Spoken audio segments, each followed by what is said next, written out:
It's June the 6th, 1944. D-Day.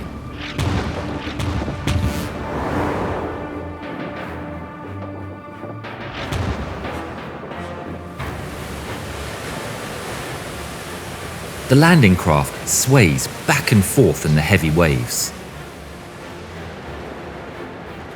First Lieutenant Jimmie W Monteith of the 16th Infantry Regiment, 1st Infantry Division, hangs on for dear life. Ahead are the white sands of Omaha Beach, watched over by fortresses of concrete and steel. Explosions fill the air, the incessant pounding of artillery, but a taste of what they're going to face. The beach comes ever closer and rain starts clattering against the steel of the craft. But it's not water, but a rain of German lead.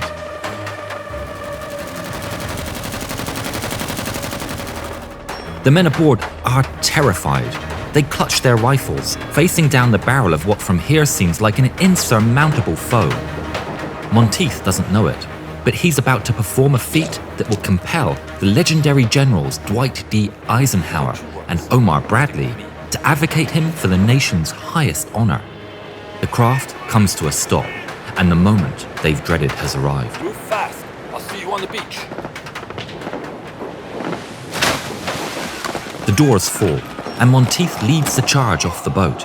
They fall into waist-deep water, desperately wading their way through, as machine gun fire splashes all around them and strikes a few unfortunate souls.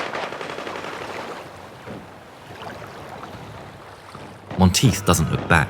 He knows he can't. He reaches dry land and runs, shouting for his men to follow. Run!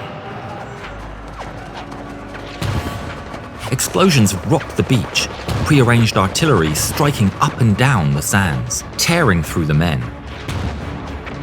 He runs at 200 yards of carnage, followed by over 100 men.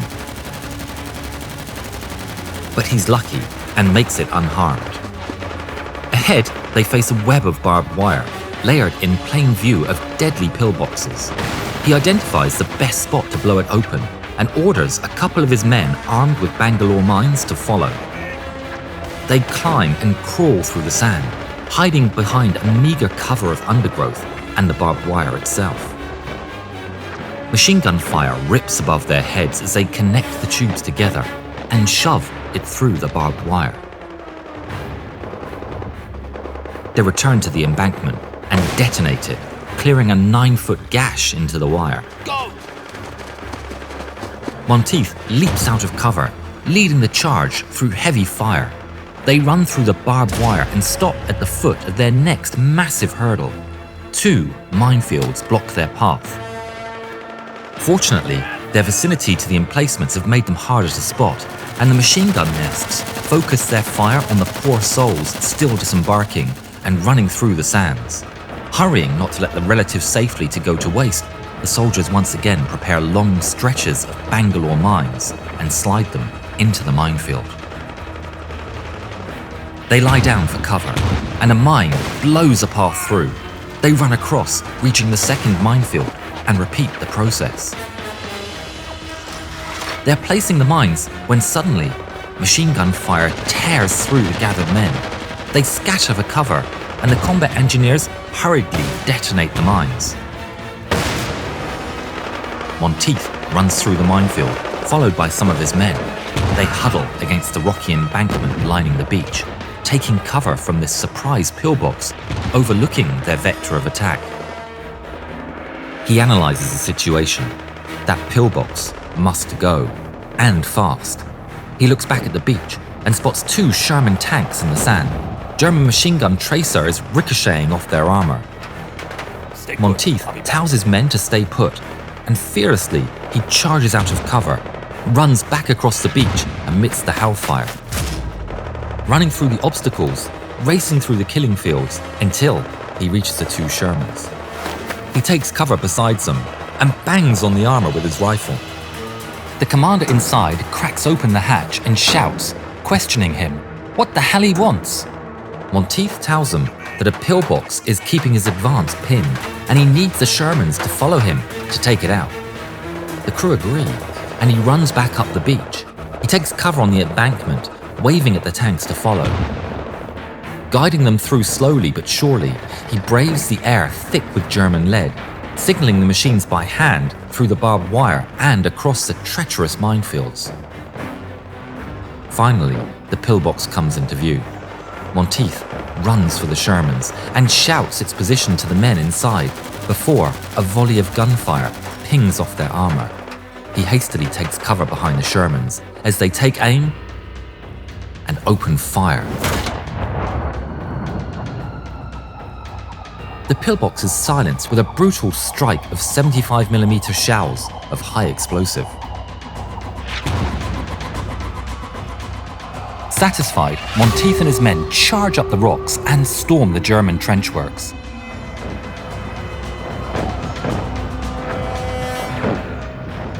They find little resistance within, as the Germans are still focused on the beach.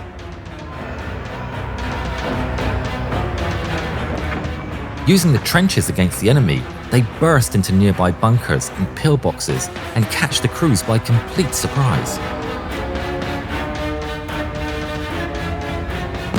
Germans in the neighbouring sectors realise they have a breach and hastily rush to stop it as Monteith and his men take cover against the French hedgerows. Mobile machine gun crews take positions across the field ahead and to either side of Monteith. They are swiftly surrounded, and the German commander shouts at them to surrender. Monteith ignores him.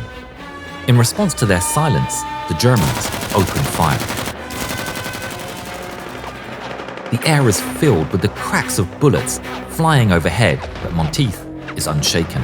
He decides the German machine guns across the field are the lesser threat, as the tall hedgerow, thick with rocks and roots, provides ample cover.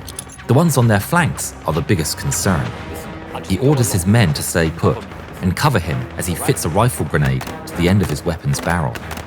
He leaps into action and his men open fire behind him.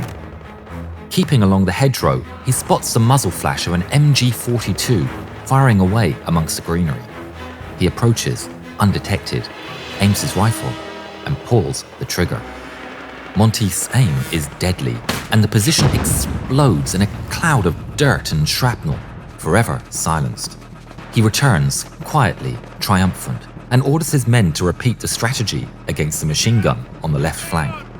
They open fire, and once again he leaps, but this time it's to an open field. He's unfazed, charging with determination. He reaches a suitable firing spot, but he's lost track of the enemy. He fires where he thinks they are, but he's mistaken. He reloads behind cover. He waits for something to reveal their position, but they simply aren't firing. With astonishing bravery, he purposely draws their fire. Right here. The machine gun fires at him, riddling the dirt with bullets. Fortunately, the meager cover proves sufficient, and now he's seen their position. He repositions himself and takes another shot.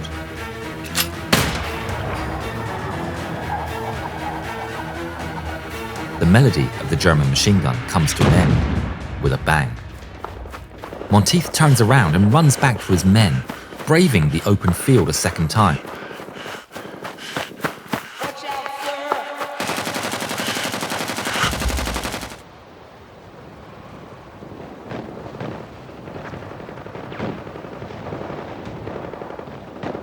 The beat of the brave heart of Virginia is brought to a tragic end in the green fields of France. Jimmie W Monteith now rests in the American cemetery in Normandy, a fallen hero among many. His cross is emblazoned with a golden star, and the inscription, Medal of Honor. The medal would be delivered to his mother during a simple ceremony in her home. She placed it next to a picture of Jimmie she kept on her mantle. Please support the channel and join us in Enlisted for free on PC, Xbox Series X, S and PS5. Follow the link in the description to get the game as well as an exclusive bonus today.